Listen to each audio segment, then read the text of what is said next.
today is address a number of questions that came in from James R. We all know who James R. is. The first of his questions, like so many people ask, is simply, what are the benefits of the products? And with this, you understand that through the weeks and months we've been describing the benefits of the products on a continuing basis. I won't really go into them today, but I would like to refer you all to the website where the previous discussions have been recorded. They're archived there, and they're available to anybody to look at and listen to at any time. And that site is as follows. It is infinitushealth.com/updates with an S on the end. It is plural of updates. I'll repeat. That is infinitushealth.com/updates. And as we go through the weeks and months and in the years to come, this will become a very valuable resource to all of you. Remember, a big part of participating in network marketing is always have new people ready with a place that they can look at, a place where they can read something, somewhere where they can listen to something. And if you're never sure of an answer, we're going to accumulate a considerable archive of these discussions. There will always be something that you can present to newcomers to answer any questions. So infinitushealth.com/updates for the benefits of the products. And the next question is, why should someone consider taking them? Well, a very good question. And this relates to wellness. If you look at Western medicine, every time you go to a doctor, it's usually because you have a health concern. And they will say, you have the following, and then prescribe a drug that treats the perceived illness. Here we are looking instead at wellness. We're saying you're not necessarily ill with anything, but we want to keep you well for many, many years into your life, so that as your years advance, you are healthy, you are productive, you are certainly in a state in which you're able to enjoy those years. So we look at a collection of wellness products for the purpose of maintaining that within you. The Infinitus products harmonize the body system, and the difference between these and so many other products that are on the market, first of all, is their purity, their potency, and their cleanliness. Time and time again, no matter how often I repeat it, I can certainly attest to the fact that these products all undergo very, very extensive testing before they make it into the North American market. And then we retest again with local laboratories and can confirm at every point that these products are free of contaminating microbes, heavy metals, solvents, pesticides, unauthorized pharmaceutical drugs. A reason to take them is that they are genuine. Always wonderful to be able to say that. They are exactly what the labels say that they are. And when you look at the way they balance your body's systems as opposed to treating specific illnesses, they are something that everybody should consider taking. The next question is, can or should someone take all of the products at the same time? And the answer to that is yes. What we have here is a grouping of products that are complementary, not contradictory. In every case, all of the products are formulated with the same purpose in mind. Each of the products emphasizes a slightly different system within the body, but they are all designed to reinvigorate your qi and to enhance a cooperative wellness amongst the body's systems. They are here to create harmony. So one of the interesting things that was pointed out to me even this morning was an interview done by a TCM practitioner that Rob has already posted. And the practitioner, who is a medical doctor, made a point of saying, within the TCM system, diagnosis is all individual. It's not cookie cutter. It's not a case of saying, well, if you have a pain in your shoulder, it's immediately considered to be arthritis. No, a TCM practitioner will look at the entire you. They take a holistic approach and then make available a recommended treatment. What we have with the Infinitus products are the foundation products that all of us should take to maintain wellness. They all act in harmony. None of them contradict each other. So there's no fear by asking, if you're taking one product, should I then consider taking another? First of all, they will do you no harm. And second of all, they work complementarily. They will probably do you more good taken together than if you were taking them individually at a time. The next question are, what are the traditional Chinese medicine indications and benefits? And here's where today's discussion begins to get a little bit complicated. Because you've asked, I am answering. So be prepared. The following will probably be confusing. At least it is to me, and I've been at this now for a year, but it's necessary in order to gain an understanding, and it's a very good question. On the table before me, I have a volume entitled Chinese Herbal Medicine, Materia Medica, Portable 3rd Edition. It's not that portable. It's really quite a tome. Listen to this. That was the sound of this book hitting the table from a height of 2 inches. Not so portable. It is compiled and translated by Dan Bensky, Stephen Clavey, Erich Stuger, with Andrew Gamble. I guess Andrew didn't contribute that much. He's only a with. He's not highlighted here. Anyway, this is one of the textbooks that the Government of Canada accepts when we make application for product approvals for traditional Chinese medicine. In Canada, Health Canada has written a variety of monographs for various ingredients. One of the monographs it has written relates to traditional Chinese medicine. And that document from Health Canada lists hundreds of different herbs that it accepts as being part of the TCM paradigm.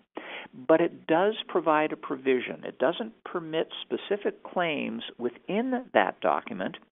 It then says, somewhere buried under an asterisk, there is a statement saying, relate your application to the following textbooks, and this Bensky book is one of those textbooks. It says, if the textbook supports the claim specifically and the ingredients are available in clinically effective quantities, then you may make the claims that are in the textbook. And that's quite a bit unlike most of the monographs. So what I'm going to do today is read to you excerpts on 3 of the herbs used in the INFINITUS products. Most of these are familiar to us from other companies. I won't go into some of the more obscure herbs. Believe me, what you're about to hear will be confusing enough. And I apologize to TCM practitioners for that statement. I'm stating that from the point of view of somebody trained in Western science. The terminology is a little bit difficult for me to understand. I'm just becoming acclimated, but this is what has been proven to be effective through centuries and through thousands of years, based on the observations of thousands of trained practitioners treating millions of patients. We know that one of the primary herbs used in the products is the Ganoderma mushroom. This is what we have in our Royal Lingji Plus, also known as reishi. And this is the ingredient you've seen in so many coffees. There are numerous companies out there that put the Ganoderma mushroom into coffee. Not very original, but that's what we've got, so that's what they make available. And let me read to you excerpts from the Bensky book.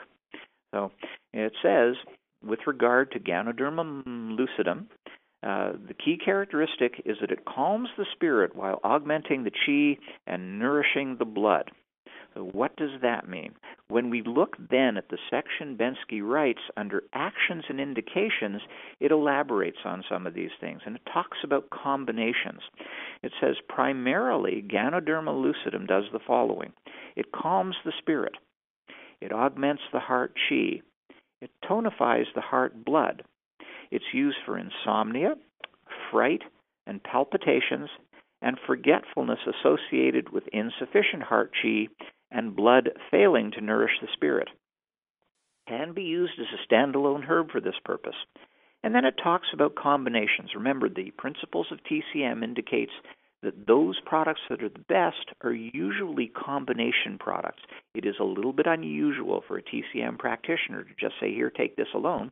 It's always done with reference to including a master or emperor herb that is the primary effector of the benefits of the product, supported by ambassador herbs, which are in turn supported by emissary herbs, which are then supported by worker herbs in lesser and lesser concentrations with lesser effects. The farther along that chain you go, the more likely they are to be safeners. They make the principal herb safe, or effectors. They make the principal herb effective, more so than it would be on its own.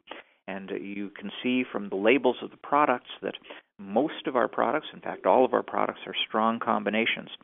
So the monograph on Ganoderma then goes on to discuss what it will do with angelica root, what it does with codonopsis, and codonopsis is used in many of our products, schizandra, which is used in many of our products, with ginseng, also used in many of our products. But this is the terminology that we need to get used to. So when an individual has asked about traditional Chinese medicine, my recommendation truly is that if you're not a practitioner of TCM, and some of these herbs give you indications and descriptions that you might not be entirely comfortable with, or confused a little bit, then my recommendation is don't discuss the products in those terms. Go back to first principles to say these are all designed to enhance your wellness. These are designed to work together. The formulations are the classic formulations that are hundreds of years old. I always recommend that if you don't understand an explanation you're about to make, then probably best not to make the explanation. It usually only backfires. The next herb I wanted to describe is Lycium barbarum, and read from the text. And everybody knows Lycium barbarum in North America as goji, also known as Chinese wolfberry. And here, the key characteristics in the textbook simply reads, enriches the yin of the kidneys and lungs, nourishes the liver blood, mildly tonifies the kidney yang. So again, I'm not entirely sure what all of those things describe, but again, we go on and look at the actions and indications where the text reads, nourishes and tonifies the liver and kidneys for yin and blood deficiency patterns with such symptoms as sore back and legs, low-grade abdominal pain, impotence, nocturnal emissions, wasting and thirsting disorder, and consumption. Because this herb is neither hot nor cold, it is commonly used in treating liver and kidney deficiency. And once again, it goes on to discuss how it is used in combination, and many of the combinations that are talked about here are the combinations that are actually in the product. So the commentary to this simply reads, Lyci fructus, or goji berry, nourishes the blood in the liver to brighten the eyes and tonifies the lung and kidney yin, while also mildly augmenting the kidney yang. So, we get many such statements as we go along. How then do we make sense of this in North America? I'll get to that in a moment. I just wanted to read the third excerpt that I had in mind for today, and this one relates to Glycyrrhiza urulensis root, and that's licorice root that many of us are familiar with. So again, it says key characteristics: tonifies the spleen qi, moistens the lungs, moderates urgency and toxicity, and drains fire. Now, you have all heard Dr. David Lloyd discuss products like this, and he is a TCM practitioner. David is very comfortable with this terminology. He understands it. He is able to present this in a manner that is friendly to North Americans. You know me, I'm a scientist. It's a little bit harder for me to understand. Now, the only reason why I read these excerpts to you is because somebody specifically asked, and then now let's put a fence around that. Unless you are very comfortable with this terminology, I recommend avoiding that kind of explanation to people. It's going to be very hard for you to deliver. It's going to be very hard for them to understand. In my opinion, we're more comfortable with the answers to the following questions. So in case any of that caused you to panic, please don't. We're not going to hold you responsible for making that kind of explanation.